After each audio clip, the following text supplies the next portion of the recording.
Sa kanilang Big Four tapatan kagabi ay nawindang ang mga netizens sa ekspresyon ng muka at mga tanong ni Colette kay Fiang. Una nang napikon ang mga fans ni Fiang noong tinawag na ang babae bilang parte ng Big Four. Tila kasi inagawa ni Colette ng moment si Fiang habang rumarampa ito sa gitna.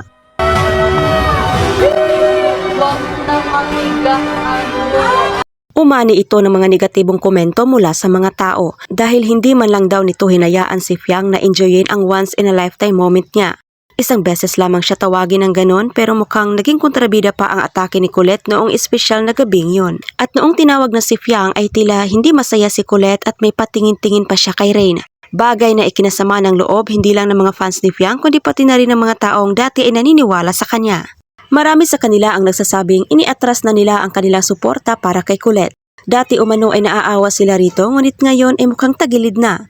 Paano ba naman kasi? Muli niya itong sinigundahan sa pamamagitan ng pagtatanong kay Fiang kung bakit matigas ang ulo nito. Bakit ang tigas ng ulo mo? Siguro nung una, first, second, third week, matigas yung ulo ko. Pero hindi ko naman ang sinasabi na ngayon, hindi na matigas ulo ko. Siguro may konting katigasan pa din ang ulo, pero medyo nabawasan naman na. And hindi ko din alam kung bakit matigas ulo ko. At dahil hindi na satisfied si Colette sa sagot ni Fiang ay may follow-up question pa siya rito. Hanggang sa sinupalpal na siya ni Fiang patungkol sa usapin ng tinapay. Tila kasi big deal pa rin ito kay Colette hanggang ngayon. Bakit ko siya tinatanggal dun sa tray ng bread? Kasi nung una naman, alam naman natin lahat dito na hindi patas ang lahat. When it comes to bread, lahat nawawalan, everyday nawawalan. In my first week dito, hindi ako nakatingin ng bread. So don't you think it's also unfair for me? And sa tingin mo ba, aabot ako sa point na ganon na kailangan ko pang kunin yung bread doon sa lagayan? Inamin rin ni Fiang na masaya siya na tinitingala siya ng kabataan kahit hindi kahanga-hanga yung ibang bagay na pinapakita niya sa loob ng bahay ni Kuya. Samantalang buong puso namang inamin ni Fiang sa buong mundo na siya ay clingy. Ngunit wala siyang magagawa doon dahil that's the real Fiang. At kung hindi niya raw gagawin yon ay parang nagpapaka-plastic lamang siya sa loob ng bahay.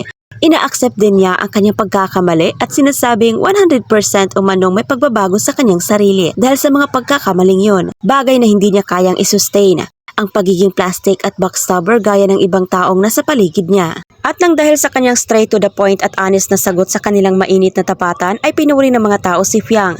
Malaking bagay ang nasabing tapatan upang mas makilala pa ng taong bayan kung sino talaga ang karapat-dapat na tatanghaling big winner. At kagabi nga ay nag-top 1 si Fiang sa kanila. Lumabas ang tunay na ugali ng Big Four kagabi at si Fiang ang nag-stand out sa kanilang apat. Ramdam mong wala siyang tinatago at inaamin ang dapat aminin. Nakuha ni Fiang ang loob ng taong bayan at nakikita rin siya ng mga ito bilang big winner.